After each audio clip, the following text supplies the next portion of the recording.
De quoi 25e, non. La Belgique avait quoi, 9 provinces. Congo devrait être 10e province.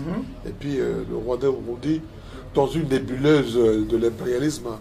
C'est après la guerre. L'Allemagne ayant perdu la Première Guerre mondiale, on a puni l'Allemagne. On a confisqué tout ce qu'on avait comme colonie.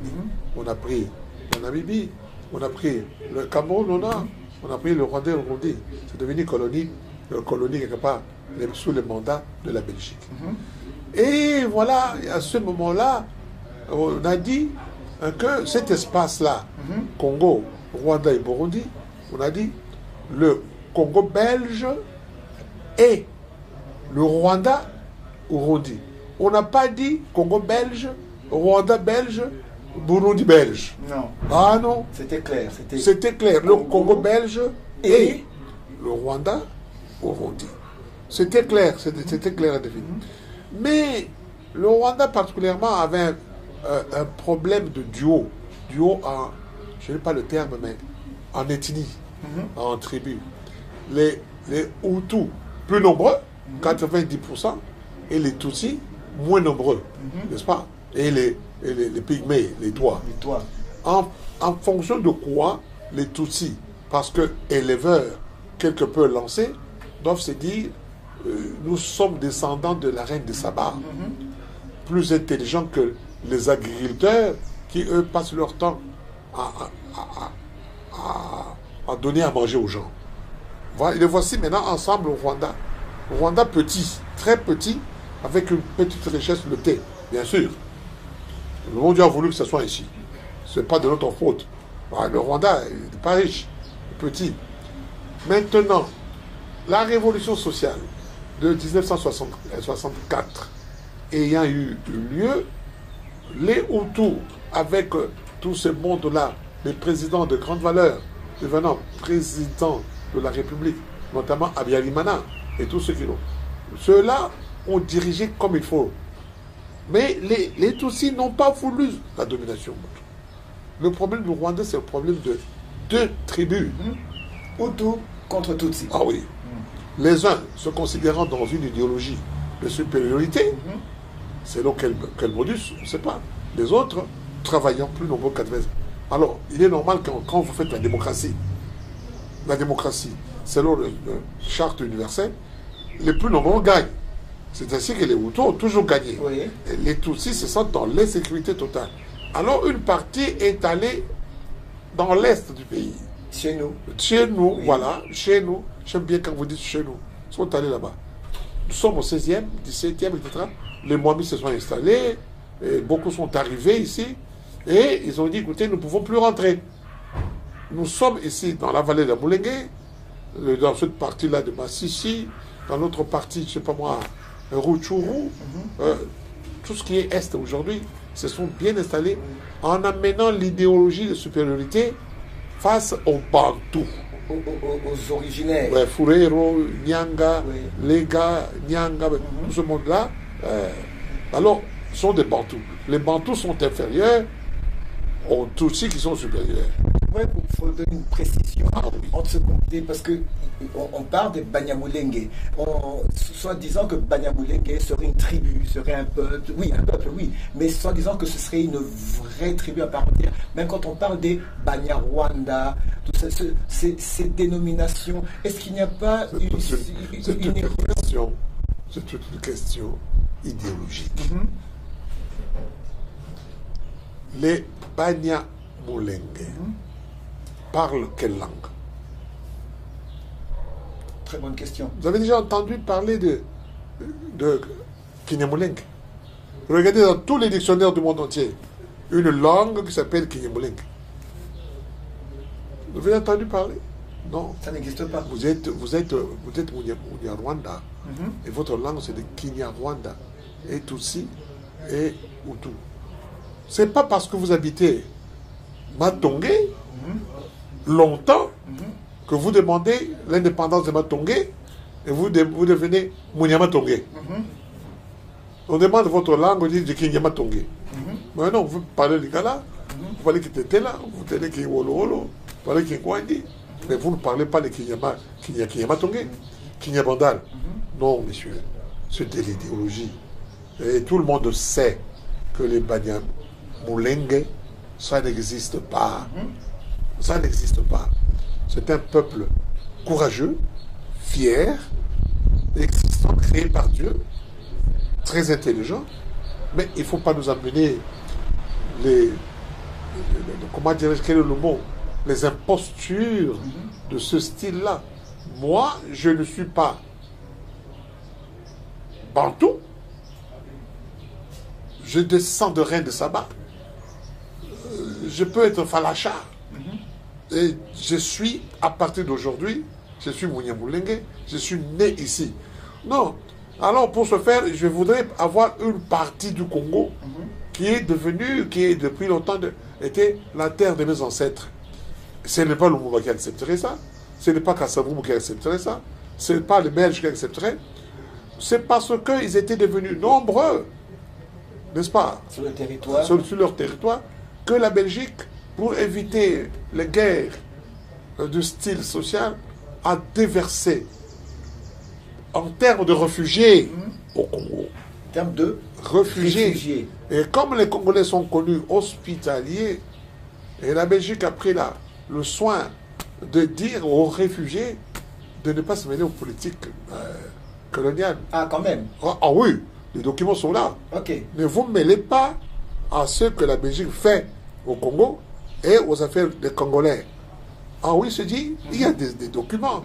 Moi, j'ai fait, vous lirez ça dans vos livres, vous lirez dans n'importe quel livre. Lisez Saint-Moulin, lisez Van ceci, Van cela, etc. Vous comprenez? Non, sous des postures, et même jusqu'à aller demander, créer une communauté revendiquant l'Est du pays, demander à l'ONU d'organiser un référendum entre les Tutsis et les Bantous pour obtenir, n'est-ce pas, comment ça s'appelle encore Mulenge. Voilà.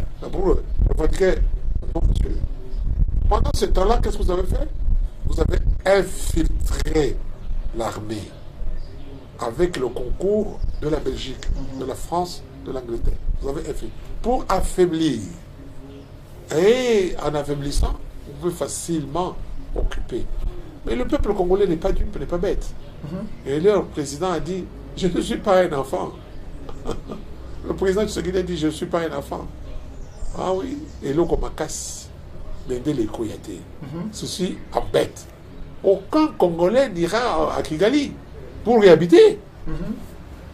On n'a pas besoin d'être réfugié. Pourquoi? Il y a de la place chez nous. Nos femmes sont belles. Les Congolais sont beaux. Nous sommes riches chez nous. Nous nous organisons. Écoutez, soyez sérieux. Là, tu vois. Alors, ils viennent chez nous, nous nous disons, non, arrangez-vous. Nous voulons bien vous accueillir. Nous sommes hospitaliers. Conformez-vous aux lois du pays. Et vous avez vu ce que vous nous avez fait? Nous vous avons accueillis. Certains sous Bisengimana sont devenus, n'est-ce pas, des Aïrois à l'époque. Des Aïrois avec Mobutu qui voulaient avoir beaucoup de voix, des hommes riches. Mais aujourd'hui, ça peut plus tenir. Ça marchait à l'époque. Oui. Ça marchait à l'époque parce que Mobutu avait besoin des voix, avait besoin des riches. Ils sont devenus immensement et vachement riches. Ceci étant dit, monsieur, vous êtes chef d'état-major général? Oui. On veut nous prendre l'Est? Êtes-vous complice? Mais vous parlez quelle langue avec eux? Le Kinyarwanda. Ah non, non, non, non. Vous ne serez plus. Vous pouvez occuper les postes que vous voulez. Commerçant? Oui. Recteur d'université? Oui. Directeur d'une banque? Oui. Acheter des avions? Oui. Mais pas président de la République. Pas chef d'état-major général. Pas lieutenant. Pas bourgmestre. Mais c'est ce que nous avons vécu. Contraire, bizarrement, c'est ce que nous avons vécu. Chef d'état-major, vous avez vécu, ministre, gouverneur, changez le temps verbal de votre verbe. Ce que nous avons vécu, non. Ce que nous vivons. Ce que nous vivons. Ah, donc, rectificatif. Pas ce que nous avons vécu, mais ce que nous vivons. Et nous ne voulons plus vivre cela demain. D'accord. C'est comme ça. Mais dites-nous, professeur, vous avez bien spécifié que les Tutsis, et c'est prouvé, c'est un peuple minoritaire. Absolument. Mais ce n'est pas leur faute. Non, c'est pas leur faute, mais c'est une réalité. Oui. Voilà, ils sont minoritaires. Quoi qu'il en soit, ils sont minoritaires. Maintenant, d'où vient ce que je pourrais appeler entre guillemets, leur supériorité, leur suprématie sur les Hutus? C'est une fabrication culturelle. Ma foi, mon Dieu sait que la culture est une fabrication idéologique. Quand votre idéologie est chantée, votre idéologie commence à être adoptée par des populations considérées faibles, ils parviennent à prendre cela. Non, c'est idéologique. Et cela ne va pas traîner. Non. Non. En quoi est-ce que, spirituellement parlant, l'Amérique est supérieure au Congolais, spirituellement parlant, culturellement parlant? En moins de mater ma culture. Oui. Mais c'est ce que la colonisation a fait. Et vous commencez par vous dire, vous n'avez pas de culture, vous n'avez pas de Dieu, vous n'avez pas de prière. Votre nom, Kamango, Kambaï Jean, vous n'êtes plus Kambaï, vous êtes Jean. Prenez une médaille, priez pour cette médaille-là. Vous comprenez? Alors, vous n'avez plus d'histoire. Et vous savez très bien, vous journalistes, qu'un peuple sans histoire, c'est un peuple qui meurt, oui. Bien un peuple mort. Alors, vous comprenez, la colonisation a bien compris cela. Aujourd'hui, nous n'en voulons plus. On peut baptiser quelqu'un au nom de Boacha. Saint Boacha, ça doit exister. Étant donné que quand on devient saint, c'est une déclaration des évêques. Et de là... Je dis bien, oui. Idéologique. Idéologie, donc c'est travailler. C'est travailler. C'est travailler et voilà le résultat. Pour imposer. Oui. Mais qu'est-ce qui manquerait maintenant, nous qui sommes ici, nous sommes quand même presque 100 millions d'habitants au Congo. Oui. Mais qu'est-ce qui manquerait qu'il y ait aussi une idéologie forte pour les Congolais? Nous sommes indépendants voici 64 ans. C'est pas beaucoup. Nous avons été sous la prise des autres 600 ans de quoi? D'esclavage. 50 ans de colonisation. 60 ans de néocolonialisme. Il nous faut du temps. Cependant, à l'intérieur de cela, aujourd'hui, il faut qu'il y ait des Congolais, des Africains, et il y en a. Et coup de chapeau à votre émission. Parce que vous prenez le temps d'aller pas balader, mais travailler avec vos micros pour dire aux Congolais, réveillez-vous, le temps, vous trouvez. N'est-ce pas? Il fait jour. Oui. Il fait jour, réveillez-vous. Oui. Ah oui, réveillez-vous. Donc il est temps d'enseigner le Congo, de dire aux Congolais, le temps est là. Et il ne faut pas seulement le proclamer, le temps est là. Voici votre pays. Les Congolais doivent savoir qu'est-ce qu'on fait du cuivre, casitérite, diamant, or, l'eau. On veut prendre votre eau, envoyer au Tchad. Non, parce que le Tchad est en train de sécher. Non, dites-nous pourquoi. Qu'est-ce que nous gagnons? Et quelqu'un vient, monsieur, la révolution industrielle a dit que vous avez des machines. Mais votre économie est déjà en panne, votre industrie est en panne. Vous venez chez nous pour chercher les matières premières. Alors, nous avons les matières premières. Nous vous permettons, moyennant des accords, pour que vous puissiez venir chez nous, installons, asseyons-nous à table, signons des accords. Tu gagnes quoi? Moi, je gagne quoi? C'est ainsi que Tshisekedi, Félix Tshisekedi, allez le pour dire, les accords sont win-win. Gagnant. Je gagne quoi? Vous gagnez quoi? Ah oui. Batata, maman, bandeko, toyo kanito sambela. Mais toi, tu dis, ah non. Ce mois, je transforme votre coltan en quoi? En matière, en radio, oui. En radio, en carte SIM. En carte SIM, etc. Ce mois, non. Les Congolais disent, non. Moi, je gagne quoi? Et les universités, les écoles doivent enseigner aux Congolais que devient leur cuivre après l'extraction. Ça va où? Nous devons contrôler tout ça. Donc, pour que nous puissions réellement nous appartenir, nous devons nous enseigner à partir de notre religion. N'est-ce pas? La religion est idéologique. Nous enseigne que les autres sont supérieurs. Vous connaissez le sort de Kiamangana? Kiamangana, Veltis. Vous connaissez sa chanson? La Komitunaka. Le Congolais aujourd'hui se demande pourquoi. C'est une autre histoire. Professeur, à un moment, vous nous disiez, vous expliquiez que c'est nos politiciens, nos grands politiciens, qui ont cherché à parler de l'indépendance, de la liberté du Congo, à commencer par Patrice Lumumba, il a été assassiné. Alors, juste une petite question, parenthèse, sur Patrice Lumumba. Fallait-il vraiment l'assassiner? Mais l'exploiteur, le dominateur, le colonisateur n'a pas de choix. Il faut le faire disparaître. Nous n'en voulons plus. C'est comme ça. Quelqu'un qui est dans la mauvaisure, le terme n'existe pas. Quelqu'un qui est dans la mauvaiseté, le terme n'existe pas. Qu'est-ce qu'il cherche? Tu me gênes. Je ne peux pas voler. C'est ce que je fais. Gagne. Oui. Tu regardes le mouvement en prison, mais il va te déranger. Tu regardes Papa Kimba en prison, il va te déranger. Ou tu regardes Tshisekedi, le père, Étienne, en prison, il va te... le Tshisekedi, le président de la République aujourd'hui, il doit prendre beaucoup de précautions. Voilà, très bonne question. Parce que maintenant, il est en train de suivre ses traces, si je puis dire. Absolument. Voilà. Alors, il ne suit pas ses traces. Il suit les traces du bien pour le peuple congolais et pour le Congo. Et de ce fait-là, ce ne serait pas un danger pour lui au regard de cette communauté bien internationale? Sûr, il est directement dans le droit fil de l'anti-exploitation. Alors, un exploiteur accommodeur le sang de son ennemi. C'est simple. Et dites-moi, professeur, si Patrice Lumumba n'avait pas été assassiné, s'il avait quand même eu l'occasion de vivre longtemps, comme beaucoup de ceux qui ont été autour de lui, qu'est-ce que ça aurait changé ou apporté? Je ne peux rien dire. Quel est l'intérieur du si? Je ne vais pas construire l'Espagne. Si. Non. Non, l'histoire aurait continué, mais autrement qu'aujourd'hui. C'est la réponse que je peux vous donner. Alors aujourd'hui, il y a maintenant cette agression à l'est du Congo, c'est déclaré officiellement par le président de la République, l'agression du M23 soutenue par le Rwanda. Le Rwanda, qu'est-ce qu'on doit dire aujourd'hui? C'est ce pays aux 1000 collines et aussi aux 1000 colères. Qu'est-ce que le Rwanda peut-il vraiment avaler? Le Rwanda n'est pas en colère. 1000 collines, oui. Ajoutez 1000 fantasmes. 1000 fantasmes, 1000 illusions, 1000 rêves. Vous voyez le Rwanda coloniser le Congo? Non, monsieur. Non. Vous voyez un Rwandais devenir président de la République? Vous voyez un rwandophone?